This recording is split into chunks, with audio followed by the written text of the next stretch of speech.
Buenas tardes y bienvenidos a nuestra actividad 255.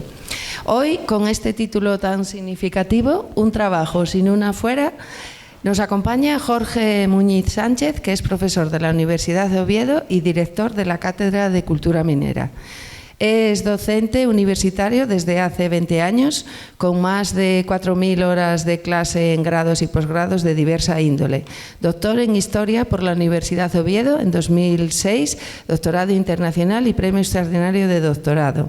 Ha participado en varios proyectos relacionados con historia local, historia de la prensa, historia industrial, historia oral y realizado estancias en centros de investigación extranjeros.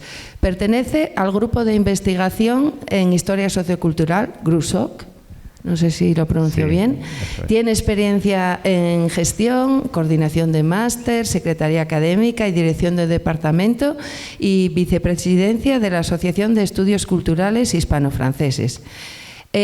También cuenta con una destacable actividad investigadora, participando en proyectos de investigación subvencionados, como el denominado Cambio Sociocultural, Memoria, Patrimonio e Identidades en Contextos de Desindustrialización, que me ocupó desde el 2018 al 2020 y en la actualidad trabajando en la minería durante el franquismo, magnitudes y empresas. Cuenta asimismo con publicaciones sobre la industrialización de la minería, el influjo de otras cuencas mineras en la asturiana, el movimiento obrero en este entorno, los cambios socioculturales que esta actividad provoca o de figuras destacadas y pioneras en todo este proceso. De los que citaré pues los más recientes: el conjunto histórico industrial de Arnao, las respuestas de los empresarios a la crisis laboral del siglo XX en las minas de carbón asturianas, o el eslabón perdido de la conflictividad social en Asturias, la huelga de 1858 en la fábrica de Mieres. Estos son todos artículos más unos muchos más, pero que no vamos a citar. Quería terminar esta breve introducción rescatando tus palabras del periódico con motivo de la firma del acuerdo entre la Consejería y la Universidad de Oviedo para la cátedra de la que es director, en marzo del año pasado, si no me equivoco. Jorge comenta que en muchos aspectos, como en el turismo, buscamos elementos que nos distingan importándolos de otros lugares cuando tenemos algunos, como la cultura minera, que forman parte de nuestro ADN y que no estamos protegiendo como se merecen. También comenta que igual no necesitamos más calatravas en Asturias porque tenemos una gran cantidad de patrimonio material e inmaterial. Y concluye diciendo que acoge con muchas ganas e ilusión el reto de promover, defender y divulgar la cultura minera que forma parte de la identidad de Asturias, lo que seguramente le habrá animado a acercarse a Luarca. Así que muchísimas gracias y sin más le paso la palabra. Muchas gracias. Gracias.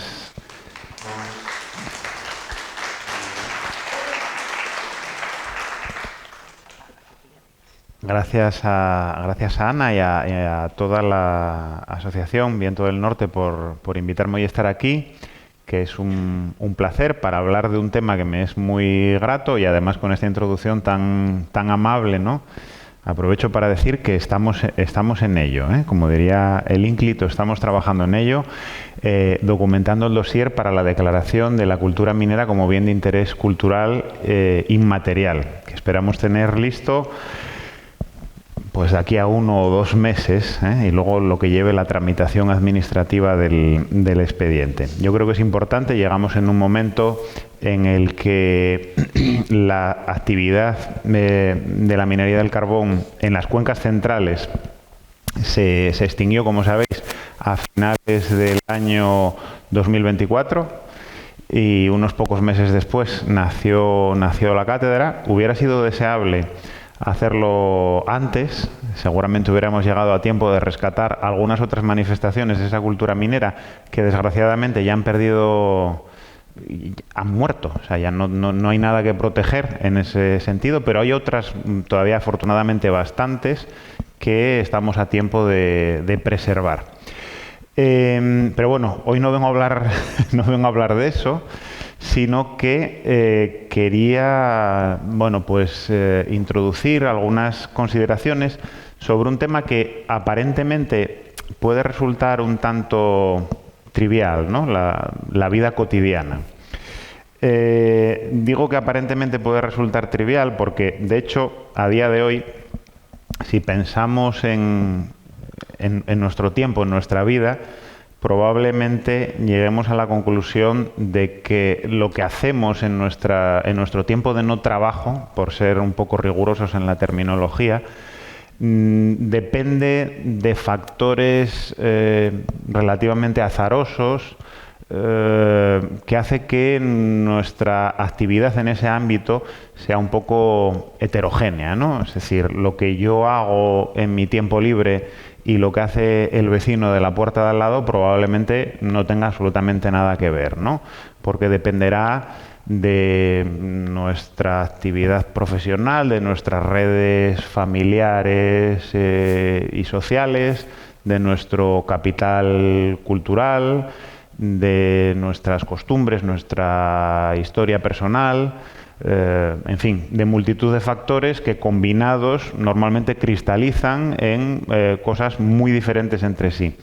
Sin embargo, en el mundo de la minería, vamos a decir a tanto alzado, desde mediados del siglo XIX hasta mediados del siglo XX, nos encontramos y nos ponemos a escarbar en esa vida cotidiana, encontramos con que esas formas de vida son muy homogéneas, muchísimo más de lo que acabo de describir, son hasta el punto de que uno casi podría saber con antelación cómo viven esos mineros fuera del tiempo de trabajo. Y a eso voy a dedicar los próximos minutos, a tratar de explicar por qué y por qué eso es interesante, más allá de lo trivial que pueda parecer esto, ¿no? De a qué dedica el tiempo libre, como decía la canción. Bueno, ¿de dónde surge esa relativa homogeneidad en esta forma de ocupar el tiempo libre? Pues surge de las necesidades que experimentan las empresas mineras. Me voy a referir sobre todo a la cuenca hullera central asturiana, las cuencas del Nalón y del Caudal, que son las que mejor conozco y las que, bueno, también por producción y por condicionantes históricos, pues han tenido una mayor relevancia, no solamente en Asturias, sino en España, aunque, bueno, pondré algún ejemplo de otros lugares que me permita contextualizar, ¿no? Antes de nada, voy a volver un momento atrás.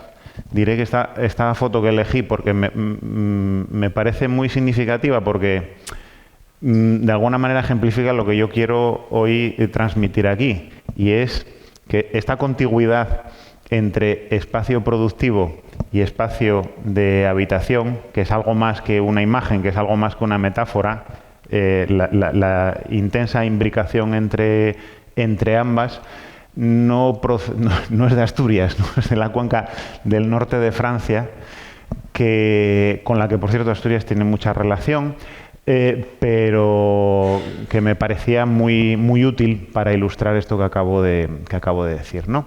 Bueno, entonces decía, ¿por qué? ¿Por qué estas empresas, a partir, como digo, de mediados del siglo XIX, desarrollan estrategias de gestión de su personal que derivan en estas formas, este acogimiento de la vida privada, de la vida extralaboral de sus trabajadores, ¿no? Por eso quise titular esta pequeña charla Un trabajo sin un afuera, metáfora también del trabajo interior en las minas, ¿no? Pero sobre todo de cómo esas empresas intentan acoger no solamente la jornada laboral, sino hacerse también anfitrionas del resto de la vida de sus trabajadores. ¿Por qué? Porque a medida que la industrialización va adquiriendo desarrollo, las empresas hulleras van experimentando, sobre todo a partir de la década de 1860, podríamos decir. Si cogemos los textos de los ingenieros de minas que tuvieron a bien reflexionar sobre esto por escrito, cosa que nunca les agradeceremos lo bastante los historiadores, porque son una fuente, hay otras, pero esta es una fuente muy directa y de mucho valor, notamos que hay un cambio en esos textos en torno a 1860 aproximadamente. Antes de esa fecha, lo que dicen de la mano de obra en Asturias es terriblemente elogioso.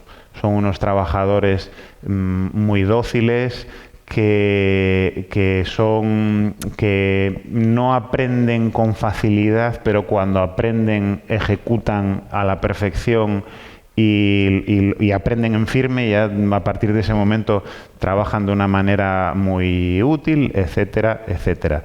Sin embargo, a partir de 1860 empiezan a quejarse del poco efecto útil, dicen ellos, que tienen estos obreros, es decir, de su poca productividad. Esto es una cuestión importante, porque hasta ese momento la industria hullera en Asturias está muy limitada por el escaso desarrollo de otras actividades industriales, porque al final el carbón es una materia prima de base, el fin es abastecer a otras industrias. Cuando los primeros ingenieros, antes Ana en su presentación hablaba de los textos, un artículo que escribí sobre algunos de los primeros ingenieros de minas en Asturias, ¿no? Yo siempre suelo hacer empezar la producción industrial de carbón en la región en una fecha, 1833, porque es cuando llega a Asturias Armand Nagelmacher, don Armando Nájel, aquí por motivos lingüísticos evidentes, ¿no?, para facilitar a los nativos dirigirse a él. Un señor que viene de Bélgica, de una familia de la alta burguesía belga, de hecho es heredero de una de las principales casas de banca de este país. De hecho, yo siempre me pregunto qué demonios se le había perdido a ese hombre aquí, ¿no? Viene de Lieja, viene de la punta de lanza de la industrialización continental en ese momento, de una familia muy relevante social y económicamente, y llega a Avilés, compra una caballería y unas libras de pólvora y se va al paraje de Arnao, que hoy en día, bueno, es relativamente recóndito, muy apto para la práctica del surf, por lo batido de la dársena local, pero en la época debía ser algo así como el fin del mundo, y más para un señor de la buena sociedad de Lieja. Bueno, pues este señor llega aquí y se pone a ver la forma de mejorar la explotación de esa mina que acababan de adquirir para la recién creada Real Compañía Asturiana de Minas. Bueno, los ingenieros de esa época se ven confrontados a dificultades muy diferentes a las que van a tener los de tiempo después, ¿no? Nájel, en primer lugar, lo primero que hace es traerse obreros mineros de Bélgica, porque aquí no había profesionales, no había obreros formados, ¿no? Hasta entonces el carbón que se explotaba era, yo suelo poner una imagen muy mentirosa, pero creo que muy gráfica para que nos entendamos, prácticamente se escarbaba con las manos, ¿no? En los filones más superficiales, los dueños normalmente de los prados donde afloraban esas vetas, pues excavaban, ¿no?, con las herramientas de los campesinos, a pico y pala, para abastecer el mercado local, para abastecer las cocinas. En lo mejor de los casos, si había alguna pequeña manufactura cercana, todavía no había industrias que pudieran consumir esto. Además, en un contexto en el que las dificultades de transporte eran totales y absolutas. Eran caminos de muy mala calidad que no podían soportar los carros cargados de carbón que llevaban los bueyes. De tal manera que esto encarecía muchísimo el transporte, en fin.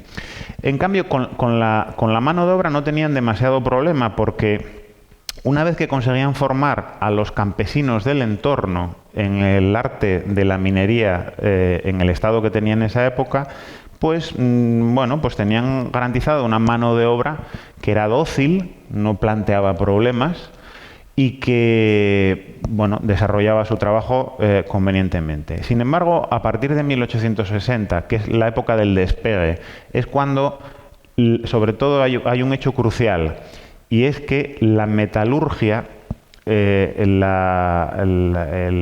trabajo de los minerales, sobre todo el hierro, que hasta entonces había estado ubicada en España, en el sureste de Andalucía, se traslada a Asturias porque deja de trabajarse con carbón vegetal, que era el combustible que ellos utilizaban, y empieza a utilizarse el coque, que es una primera transformación de la hulla, como sabéis, ¿no? Que tiene un mayor poder calorífico y permite bueno, pues alimentar hornos de forma conveniente para ese trabajo.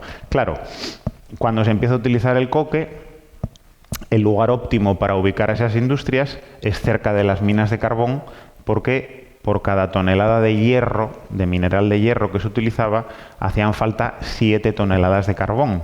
Por lo tanto, lo lógico era ubicar las industrias donde había carbón en abundancia, que eran Asturias. Uno de los pioneros de la industrialización en Asturias, Alejandro Aguado, el marqués de las Marismas del Guadalquivir, que va a poner en marcha la segunda gran empresa de esa época en el valle, en el Langreo, en el Valle del Nalón, decía que donde hay carbón hay de todo. Bueno, no sé si es exactamente así, pero hay potencialmente de todo, o potencialmente había de todo en la época. Claro, cuando empiezan a ponerse en marcha industrias metalúrgicas, fábrica de Mieres, fundamentalmente lo que luego va a ser fábrica de Mieres, que todavía no se llama así, en el Valle del Caudal, y lo que luego será Duro Felguera, Duro y compañía inicialmente, también la fábrica de Gil en el Valle del Nalón, empieza a ser necesario producir carbón de una forma más profesional, en mayor cantidad y sobre todo de una forma más regular. Ya no se pueden permitir, tienen que atender pedidos importantes de clientes industriales y necesitan producir carbón de una manera mucho más sistemática, mucho más profesional. Y eso les resulta cada vez más difícil con la mano de obra de la que cuentan. Que, detalle muy importante que no había mencionado todavía, es una mano de obra campesina. No son trabajadores industriales en realidad. En Asturias hablamos de obreros mixtos, de campesinos mineros, y que son por este orden, primero campesinos y después mineros. Y que además en su universo mental van a seguir siendo campesinos, aunque sus ingresos sean mucho mayores por su actividad industrial que por las caserías que siguen manteniendo. Porque para ellos la actividad de sus padres, de sus abuelos, de sus bisabuelos, de sus tatarabuelos, que es la casería, va a continuar existiendo siempre, y en cambio la minería lo contemplan como algo episódico que en algún momento determinado terminará, que además no les gusta particularmente. Hay que imaginarse a un campesino de principios del 19, de mediados del 19, decirle que tiene que bajar a ganarse el sustento bajo tierra, ¿no? En unas condiciones pues un tanto peculiares, ¿no? Con unos hábitos y unos ritmos que son diferentes a los que está acostumbrado. El campesino se autoorganiza, ¿no? Está acostumbrado a trabajar con ritmos que son variables dependiendo de las estaciones, de las horas de luz, de las tareas, la cosecha, la recolección, en fin, con épocas en las que hay episodios intensivos de trabajo y otras en las que hay menos, en fin.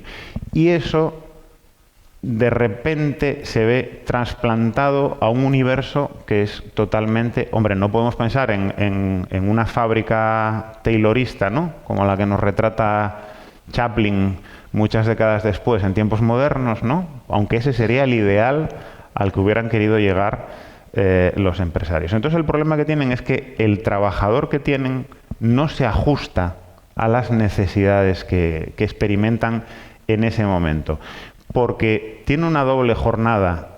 Llega a la mina después de haber estado trabajando en su casería, por lo tanto ya llega cansado. Cuando puede se escaquea. En la época de la siega no lo vayas a buscar porque no lo vas a encontrar. Hay un absentismo bastante acusado, de tal manera que los ingenieros nunca saben, para empezar, con cuántos trabajadores van a contar al día siguiente.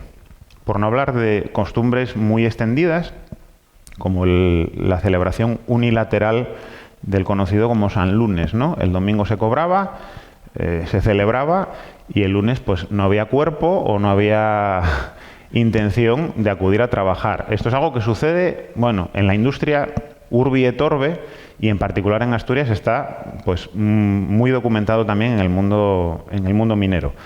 Claro, todo esto es problemático. Además, necesitan cada vez más mano de obra. Y porque es una industria difícil de mecanizar. Si queremos aumentar la producción, tenemos varias vías, ¿no? Una es extensiva, poner en explotación más minas, aportar más brazos. La otra solución puede ser mejorar los procedimientos, mecanizar, invertir en este tipo de cosas, que va a ser algo que por diferentes motivos en Asturias no se va a dar, o no se va a dar hasta mediados del siglo XX de una forma significativa. Por dos motivos fundamentales. Uno es las condiciones geológicas del yacimiento, que son muy difíciles. Como sabéis, bueno, las vetas en Asturias están muy inclinadas, son de escasa potencia, tienen una anchura a los filones muy escasa, y luego están llenas de plegamientos, de fallas.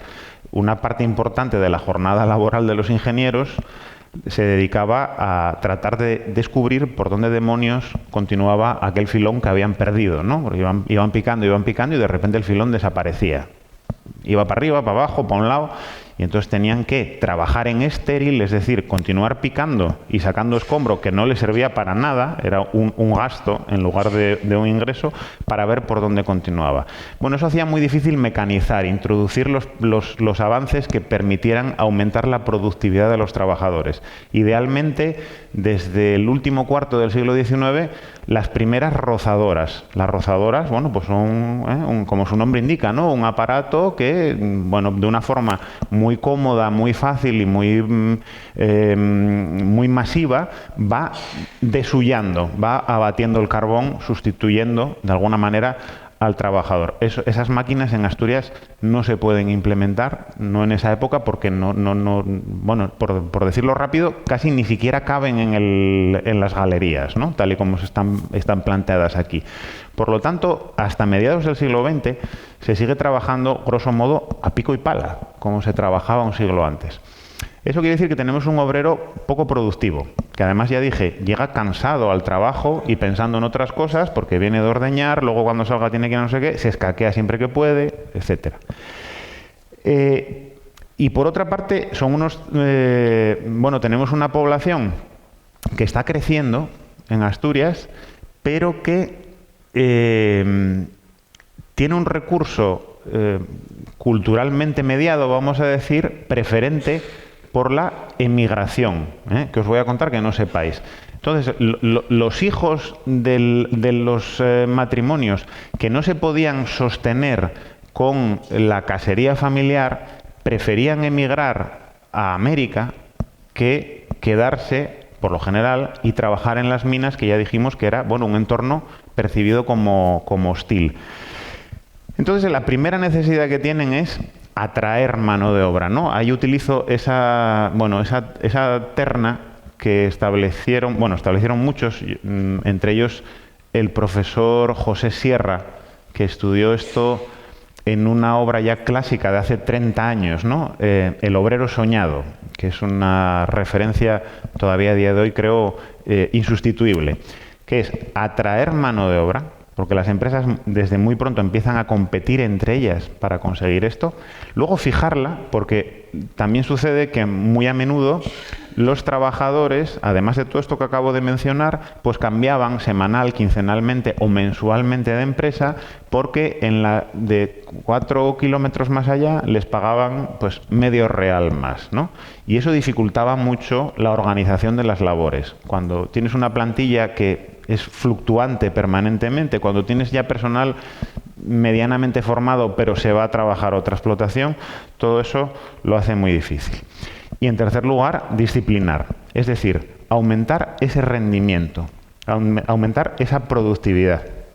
Claro, si no puedo aumentar la productividad por la vía de lo que luego va a ser el taylorismo, ¿no? Implementación de mejoras en los medios de producción, en las herramientas, en el utillaje y en la organización del trabajo, pues tengo que intentar convencer al trabajador de mejorar su rendimiento por otros medios, ¿no? Eso va a ser lo que intenten suplir con las estrategias de gestión del personal que van a poner en marcha. Porque claro, esto es un círculo vicioso. Los trabajadores mineros en Asturias reciben salarios muy bajos que normalmente no les permitirían sostenerse por sí solos, que no son un problema demasiado grande, porque como ya dije, son gente que tiene su casería, que vienen del entorno y que, por lo tanto, quieren ese trabajo en la mina para obtener un plus, ¿no? Una economía monetaria. Estamos en una época en la que la moneda no circula demasiado, ¿no? Se consume lo que se produce y viceversa, por lo general. Y que, bueno, pues les viene bien para comprar un par de cabezas de ganado, para arreglar la casería, para comprar un prado allí no sé dónde que les viene bien, este tipo de cuestiones, ¿no? Pero pueden terminar de sostenerse con ese aporte de agropecuario, por así decir. Pero claro, como tienen esa doble ocupación, son poco productivos. Como son poco productivos, no les puedo pagar más. Y como no les puedo pagar más, no puedo aspirar a que vivan solamente de su salario industrial y, por lo tanto, desarrollen su labor de mejor manera. No sé si me explico, ¿no? Es un problema, es un círculo vicioso que tratan de paliar implementando medidas, ya que no son capaces de controlar efectivamente el proceso de trabajo, porque esa es otra, antes lo mencionaba, no hay el trabajo en la mina. Es más, el puesto de trabajo ni siquiera es siempre el mismo. Claro, evidentemente, las galerías van avanzando, las condiciones de trabajo cada día son diferentes. A veces hay agua, otras veces no, a veces hay grisú, otras veces no, a veces la roca es más dura, menos, etcétera, ¿no? Y la, digamos, objetivación del proceso de trabajo es prácticamente imposible. Aquello de la cadena de montaje de Chaplin, siempre utilizo esta imagen porque es de mucho tiempo después, de otro contexto, pero es muy útil, ¿no? Porque es la antítesis de lo que estoy mencionando. Aquella imagen de la cadena de montaje de Chaplin en la que el ritmo de trabajo lo decide el capataz porque le da un puntito más de velocidad a la cinta transportadora y entonces a él ya no le da tiempo, ¿no?, a apretar la tuerca, que está apretando, que siempre es la misma, ¿no?, porque han estudiado que esa forma de trabajar, de que cada uno ejecuta un único gesto, es mucho más productiva, ¿no?, esa descomposición de tareas. Eso en la mina no es posible.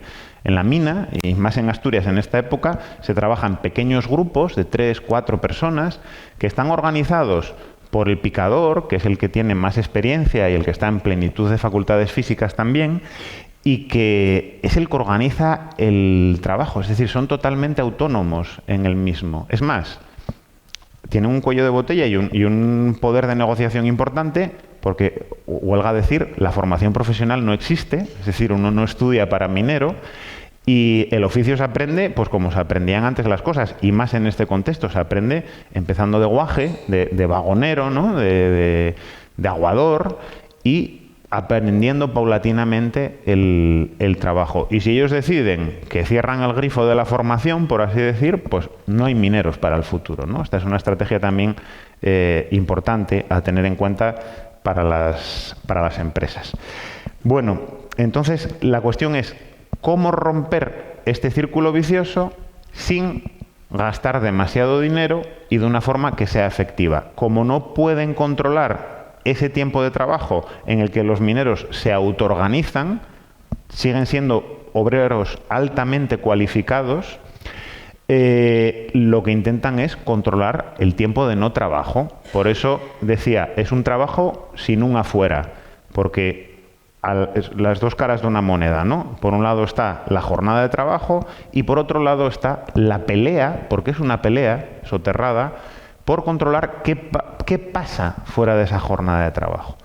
Porque donde termina la jornada del trabajo, para el obrero empieza su vida, que es susceptible de ser empleada en segar un prao, atender a las vacas, lo que sea, ir al chigre, a gastar dinero, a veces a emborracharse bastante, a deteriorar esa fuerza de trabajo que al día siguiente debería estar en plenitud de facultades físicas a la puerta de la mina para desarrollar su tarea en las mejores condiciones. Y eso no siempre pasa.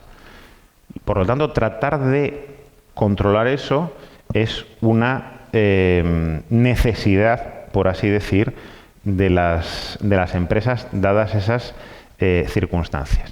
Entonces, lo que se va a implementar es una solución que podríamos llamar, o que llamamos, paternalista, paternalismo industrial, que consiste en que el empleador va a intentar convertirse, el jefe va a intentar convertirse en algo más que el jefe de esos trabajadores.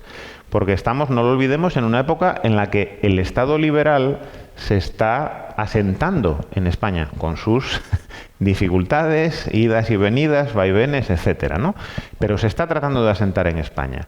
Y en el que la relación de un trabajador con su jefe se termina cuando se termina la jornada laboral.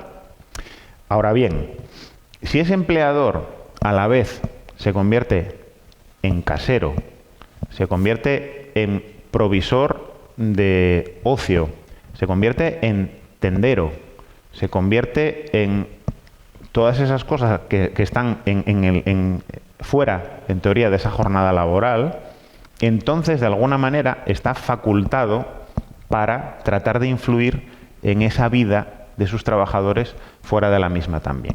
Esa va a ser la pelea, ¿eh? Como dice la diapositiva, tratar de establecer una confusión entre trabajo y vida privada, con los objetivos fundamentalmente que ya mencioné, ¿no? Atraer trabajadores, porque claro, esto está revestido de un discurso filantrópico.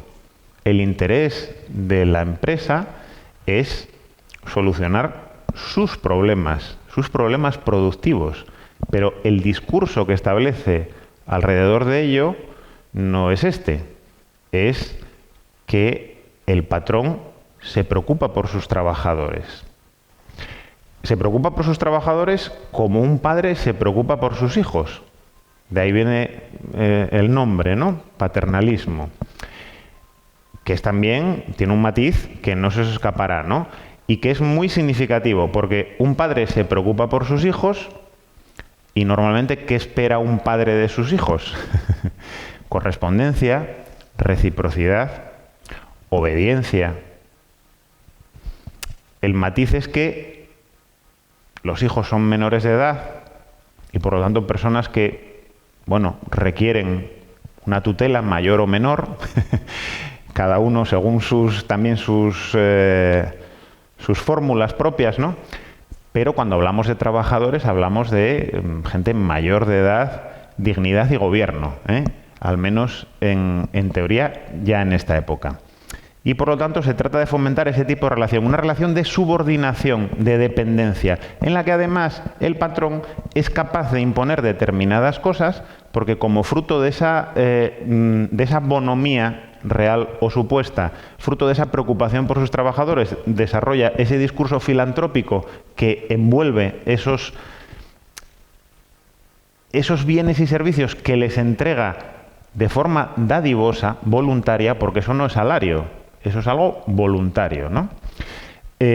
Algunos antropólogos, por ejemplo, José Luis García, que falleció lamentablemente hace unos años en plena pandemia, y que era natural de Bustiello, uno de los epicentros, ¿no? del paternalismo, donde está, por cierto, esa estatua, ¿no? Del segundo marqués de Comillas, Claudio López Bru. Decía que se basa en una idea antropológica muy básica, que es la de la reciprocidad, de la buena vecindad. Uno se comporta bien con sus vecinos y en justa reciprocidad espera recibir un trato semejante, ¿no? Esto es un poco lo que funciona en el caso del paternalismo industrial. Claro, atraer y fijar trabajadores. Conseguir que haya una reproducción física de la fuerza de trabajo eficiente. Es decir, lo que comentaba antes, cuando salen de la mina, que no vayan al chigre a ponerse ciegos de lo que sea, incluso a cosas peores, porque no hay que olvidar que los orígenes del movimiento obrero, por más que luego abomine de esto, también por motivos sociosanitarios, pero los orígenes del movimiento obrero están muy vinculados a espacios, vamos a llamarlos opacos, para los ojos y las influencias de las empresas, como son las tabernas. Lo vemos en una cuenca hermana, la del norte de Francia, que retrató muy bien Émile Zola en Germinal, ¿no? Y que pudimos ver en el cine en diferentes versiones, como la organización del sindicato, que por cierto está basada en hechos reales, ¿no? Porque Zola documentó de una forma muy potente una huelga de finales del 19 en aquella cuenca. Los sindicatos se organizan ahí. Por lo tanto, son lugares a evitar por todos los conceptos. Y para eso van a desarrollar pues políticas de ocio propias de la empresa que les mantengan entretenidos y, a ser posible, alejados de esos lugares de perdición, ¿no?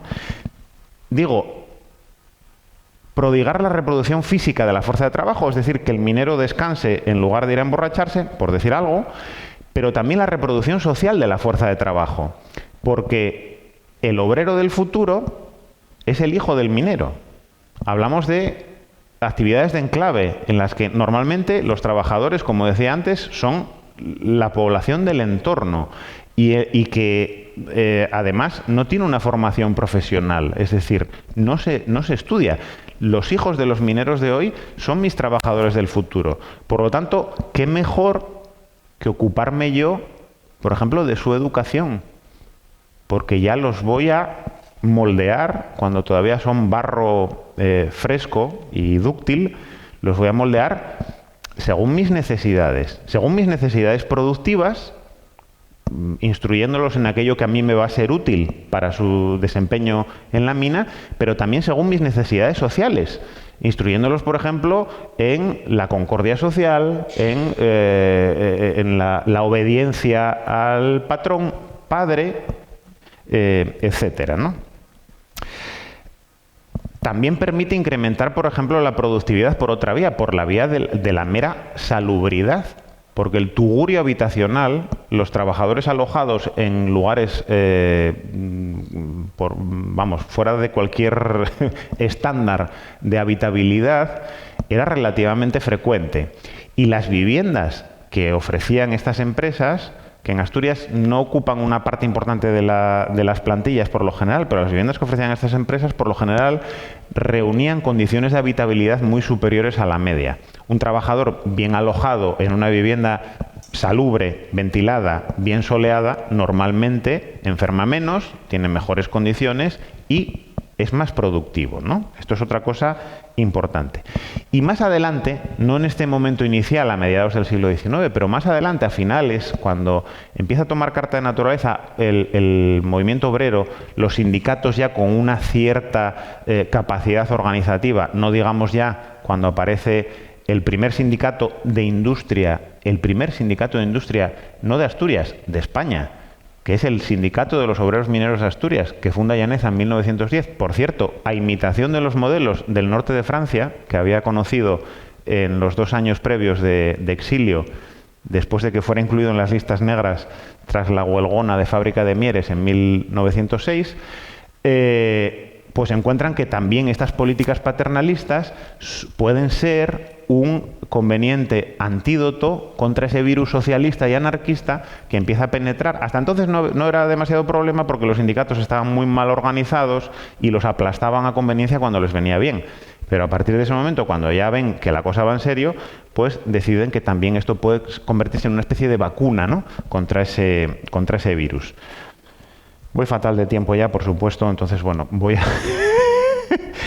a intentar ir un poquito más rápido, ¿no? Bien, y de todo esto, el centro de todas estas políticas, por supuesto, va a ser el poblado industrial, que es, entre otras cosas, lo que faculta al empresario a convertirse en algo más que empresario, porque ya digo, se convierte también en casero y por lo tanto ya está facultado de algún modo para intervenir en la vida diaria de sus trabajadores, ¿no?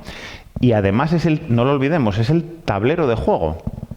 Y cuando uno de los dos jugadores puede determinar cómo es el tablero de juego, pues ya lleva una ventaja, ¿no? Esto es bastante obvio. Por eso se va a teorizar mucho sobre cómo deben ser las viviendas que se prodiguen a los obreros.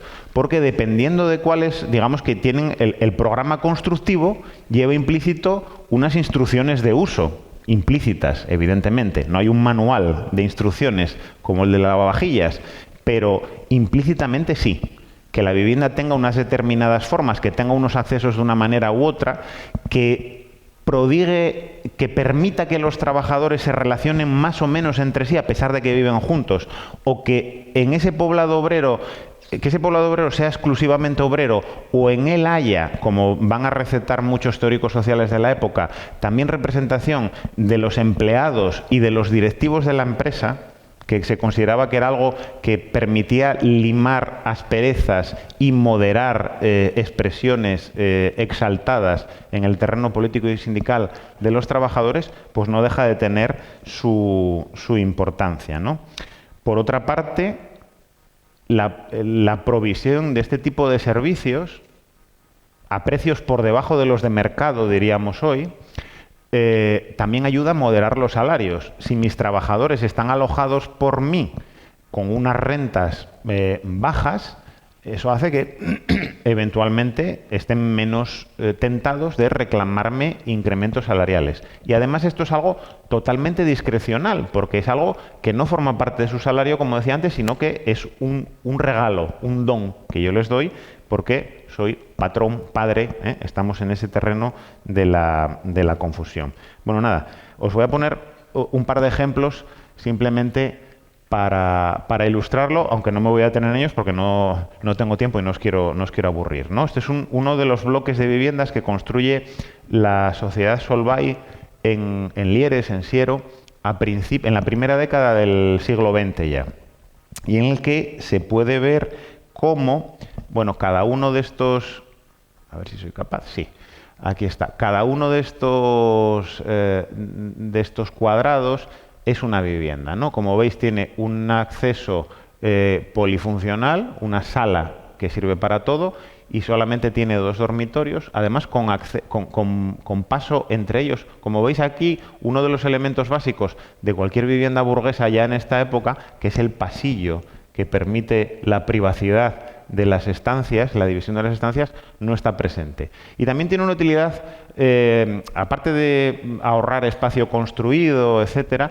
tiene una utilidad importante, y es que ubica, esto es la cocina, sala de estar, hall, en fin, todo, la sala polifuncional, y que es el lugar donde está la mujer.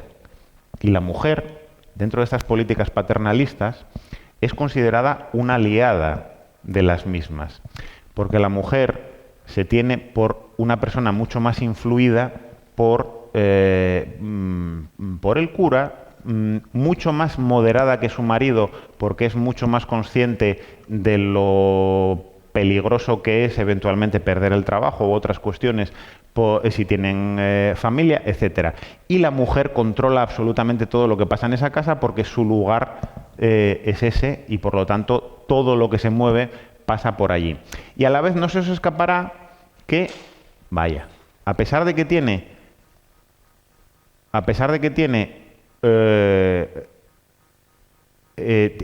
cada uno de los espacios de las viviendas tiene un acceso privado, por así decir, cuando podrían compartir un único acceso, lo cual probablemente está relacionado con una intención que está muy presente en este tipo de poblados de limitar la relación de los trabajadores entre sí fuera de la jornada de trabajo, porque de la sociabilidad normalmente nace la solidaridad y de la solidaridad nacen cosas eventualmente más peligrosas, ¿no?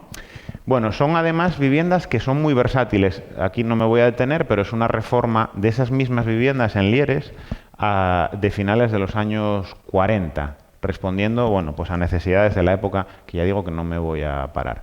Sí me voy a parar un minuto en esto y voy terminando ya, voy muy rápido, en 5 minutos termino, que son las viviendas de la Sociedad Hullera Española, las del Marqués de Comillas, que antes veíamos en la escultura, en el poblado de Bustiello, en Mieres, en una de las esquinas del coto de Comillas, porque en realidad Comillas tenía sus minas en el concejo de Aller, sobre todo, también de Lena y muy poco en Mieres, ¿no?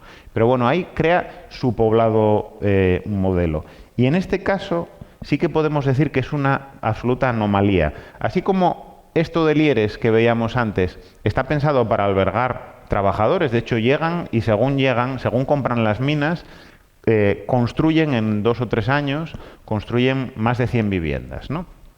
En cambio, lo que hace Comillas, Claudio López Bru, aquí es construir un par de, hoy diríamos, chalecitos adosados, porque aquí la calidad constructiva es otra, anualmente, que sortea entre sus trabajadores cada año. Sortea entre sus trabajadores, no. Sortea entre aquellos de sus trabajadores que se han hecho acreedores de ese honor. Es decir, aquellos más productivos, que tienen un buen informe del cura, que tienen un buen informe del capataz, por supuesto que no han hecho huelga, ese tipo de cuestiones. De tal manera que con una pequeña inversión, porque para la Hullera, claro, si la Hullera Española hubiera tenido que alojar a todos sus trabajadores en estas condiciones, pues vamos, hubiera quebrado el primer año. Pero con una pequeña inversión, porque para el volumen que tenían esto no era nada, conseguía eventualmente, potencialmente, disciplinar a toda la plantilla. Yo lo llamo el principio de la lotería. Todos compramos el décimo, todos pensamos que nos va a tocar, pero no nos toca a todos, obviamente, ¿no? Y Loterías y Apuestas se lo lleva crudo, a pesar de que haya gente que se hace millonaria, pero son muy pocos, ¿no? Bueno, pues esto es algo semejante. Y es una anomalía también, porque en realidad estas viviendas no están destinadas a modelar a los trabajadores que se van a alojar en ellas, porque esos ya eran los perfectos, esos ya eran los que respondían al patrón que el patrón, valga la expresión, pretendía, sino que lo que se buscaba era que los demás trabajadores vieran cómo el patrón trataba a los que respondían a ese modelo. Tú mira cómo yo trato a la gente que se porta bien conmigo. Y por ese motivo en Bustiello se empieza a celebrar el Día de Santa Bárbara, que por cierto introduce el culto, la festividad, la celebración de Santa Bárbara como patrona de los mineros, la introduce a finales del siglo XIX. Estaba el economato, estaba el dispensario, todo ese tipo de servicios que utilizaban todos los trabajadores de la empresa estaba ubicado allí precisamente para que fueran y vieran aquello. Es un escaparate en realidad, no es un poblado. No, la utilidad no es para los que están dentro, sino para los que vienen de fuera. Bueno, y termino con esto porque no os quiero ya aburrir más. Podríamos hablar del ocio, antes lo mencioné de pasada, pero es muy importante también la educación, las escuelas. Decía antes que son los trabajadores del futuro. Formarlos de tal manera que aprendan. En primer lugar, esto es muy importante al principio, el tiempo disciplinado. Son hijos de campesinos que están acostumbrados a un tiempo fluido. Yo siempre pienso en los relojes de Picasso, ¿no? Esos relojes flácidos, ¿no? Un tiempo relativo, el tiempo del campesino. Y en cambio se les pretende introducir en un modelo de trabajo que es entro a tal hora, salgo a tal otra y en ese tiempo desarrollo estas actividades de una forma sistemática. ¿Qué mejor para empezar a introducirse en eso que los horarios del colegio, que además, por lo general, funcionan a golpe de sirena, a golpe de turullo? Normalmente las escuelas salen o entran cuando sale o entra el relevo a la mina y por lo tanto ya están, digamos, inmersos en ese mundo. También la idea de la empresa como benefactora, que nos prodiga educación. Y por último, la paz social, ¿no? Los contenidos educativos relacionados con la concordia social son muy importantes. Hasta el punto, fijaos, de que estas son las escuelas de la Real Compañía Asturiana de Minas que se construyen en esta época, en 1912, el primer director de las escuelas de la Asturiana de Minas en Arnao, Blas Caballero, escribió en las primeras memorias anuales de la escuela que la empresa debería plantearse acoger en su escuela no solamente a los hijos de los trabajadores, sino en general a los hijos de todos los habitantes del contorno, porque, argumentaba él, era muy probable que en el futuro, incluso quienes no eran hijos de trabajadores de la empresa, terminaran trabajando para ella. Y por lo tanto, a la empresa le interesaba educarlos ella, antes de que lo hicieran otros, ¿no? Educarlos ella bajo esas premisas de las que venía hablando. Y bueno, se me quedan en el tintero los economatos, del ocio os hablé un poco de pasada, etcétera, pero bueno, quizá tengáis alguna pregunta, algún comentario que nos permita luego introducir otros temas que se me puedan a mí haber ahora quedado un poco más cojos. Gracias por vuestra atención y disculpadme porque, bueno, uno se emociona y el tiempo se queda muy corto.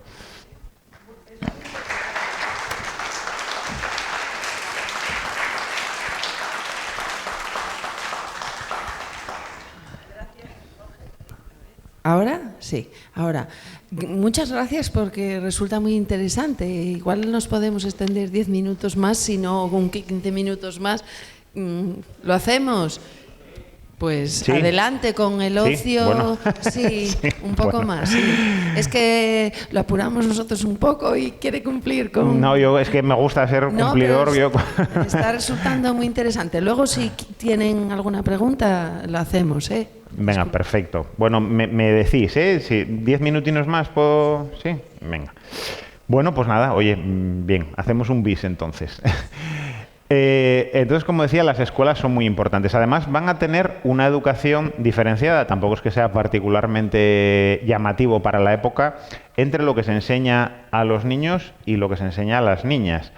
Esto no es tampoco novedoso, como digo, en la época, pero claro, en este contexto es más importante si cabe, porque los niños van a ser los mineros del futuro, pero las niñas van a ser las esposas de los mineros del futuro. Y como decíamos antes, el papel que se reservaba a la mujer en este contexto, en estos dispositivos sociales, era muy concreto y muy determinado, ¿no? Por lo tanto, instruir a la mujer en economía doméstica, como estirar el salario, ¿no? O la formación religiosa, que tiene mucho más peso que en el caso de los varones, es interesante. Si se cotejan los planes de estudio de unos y otros, pues vemos que hay diferencias acusadas, que ya digo, no son exclusivas del mundo de la minería ni de la industria, pero que tienen algunas peculiaridades. Por lo general son escuelas que van a ser regidas por congregaciones religiosas de diferente índole. En el caso de la Asturiana de Minas, se inspiran, o son las escuelas del Ave María, inspiradas en la pedagogía relacionada con las teorías renovadoras de la pedagogía de la época, la institución libre de enseñanza, etcétera, pero digamos su versión confesional del padre Andrés Manjón, que bueno, va a desarrollar toda una teoría pedagógica. Las escuelas de Arnao, que están restauradas de hace unos pocos años, son maravillosas de ver si vais por allí. Todo Arnao es maravilloso de ver, porque como se puede apreciar aquí, tienen multitud de elementos pedagógicos en el patio, porque una de las prescripciones de Andrés Manjón era que se airearan, vamos, por así decir. Claro, Manjón era de Granada. Yo siempre digo que, claro, para un granaíno lo de tener globos terráqueos y ábacos y eso en el patio y que los niños estuvieran allí, pues bien, pero en Arnao, con aquel viento que sopla y aquellas condiciones climáticas, pues igual a los críos les hacía menos gracia. Pero bueno, para la época esto era una cosa estratosférica, ¿no? Podríamos decir.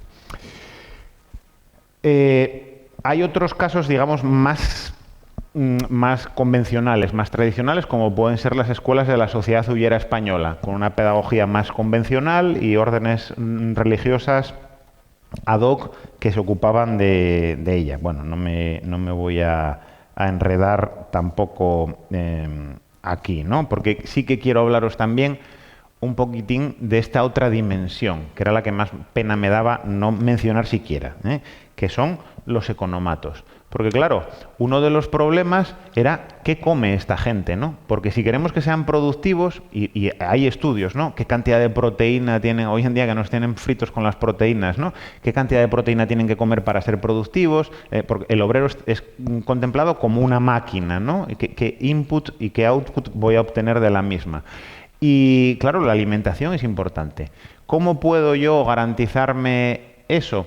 Pues mediante un economato. De esa manera también sustraigo esa necesidad básica de los trabajadores al mercado libre, que en ocasiones, bueno, pues era complicado, ¿no? Proveerse de bienes de primera necesidad a veces era complicado. Ya digo que muchos eran campesinos que tenían sus productos de la huerta y pecuarios, pero aún así, pues a veces esto suponía una ayuda. Es más, en el caso de Arnao también hay estudios del director de la época, Pedro Pascual de Uhagón, a principios del siglo XX, tratando de hacer ver a sus superiores en la empresa que en lugar de conceder a los obreros el aumento de salarios que pedían, era mejor que el economato rebajara todavía más sus precios. De tal manera que sacrificarían una cantidad de dinero, subvencionando esos precios, sacrificarían una cantidad de dinero anual, pero eso sería mucho más efectivo que aumentar el salario, porque al final lo que aumentaran el salario, decía él, se lo iban a gastar en vino, así para que nos entendamos rápidamente, ¿no? Y de esta manera decía, vamos a gastar menos dinero y va a ser mucho más efectivo. Y además el economato es un mecanismo de control, porque el economato es un eucalipto. Como los precios son subvencionados, mata todo lo que hay alrededor. Los negocios que hay alrededor al cabo de un tiempo desaparecen. Bueno, algunos sobreviven porque fían en la época de huelga y tal, y bueno, eso, pero por lo general elimina todo lo que hay alrededor. Y por lo tanto yo acabo teniendo que comprar en el economato. Y os voy a decir una cosa, hoy en día los políticos corruptos normalmente caen por las tarjetas de crédito, ¿no? Que van dejando huella. Hoy en día estamos como muy vigilados, ¿no? Por la cuestión tecnológica. En aquella época, evidentemente, tarjetas de crédito no existían, pero existía la libreta del economato. Y siguiendo la libreta del economato, donde se apuntaba lo que las familias iban llevándose a su casa, uno sabía qué hábitos tenían, obviamente, ¿no? Si uno rebusca en la basura de una familia, sabe lo que hace. Si revisa el extracto bancario, también. Si revisa la libreta del economato, que está en poder de las empresas, también. Esto puede parecer conspiranoico, me diréis, Jorge. Bueno, sí, bueno, pero... Bueno, pues José Luis García, al que antes me refería, en un libro maravilloso también sobre la política social de la sociedad obrera española, fundamentalmente, relata cómo ya entrado el siglo XX, en uno de sus economatos, la empresa despide a uno de sus trabajadores, a uno de los dependientes del economato, por sisar género, por robar.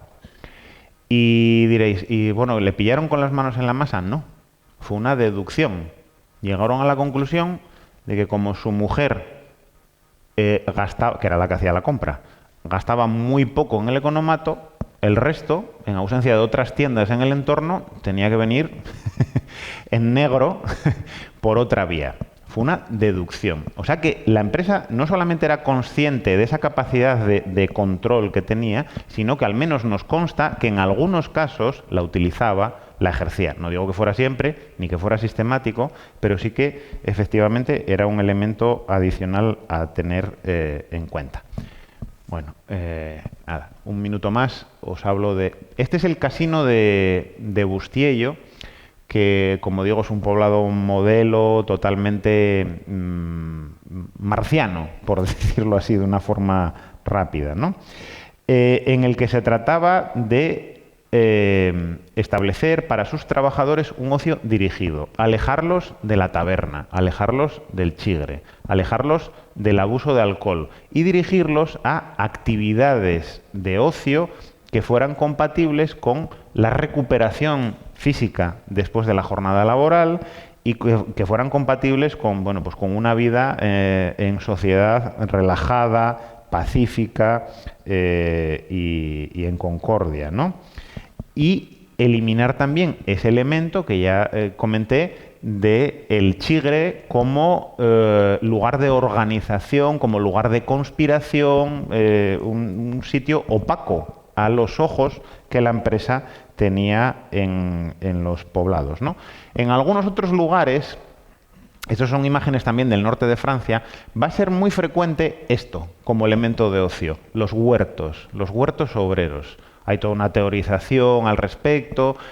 Algunas empresas, estas imágenes son de la Société de Mines de Lens, que es digamos, el centro de aquella cuenca, y esta empresa, que era enorme, era mucho más era más grande que toda la cuenca central asturiana en su conjunto, solamente esa empresa.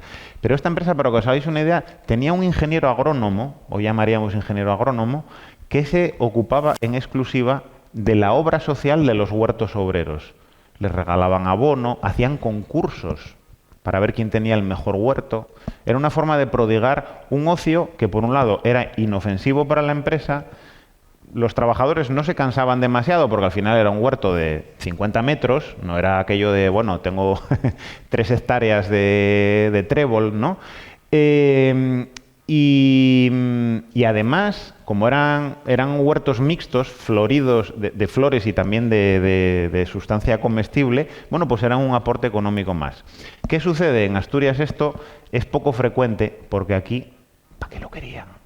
No lo querían para nada porque eran campesinos. Lo que les sobraba era, tenían casería, praos, ganado, tenían de todo, ¿no? Entonces aquí esto es muy poco frecuente. Y cuando lo hay, es por imitación. Empresas que vienen de allí y que intentan implantar aquí algo semejante que no termina de fructificar, ¿no? Entonces aquí lo que funcionan son otras cosas. Esos casinos en los que, bueno, pues ahí se crean rondallas, se crean coros, formas de dirigir el ocio a cosas, bueno, van a tener radio en época muy temprana, van a crear clubes de fútbol, cómo no, ¿no?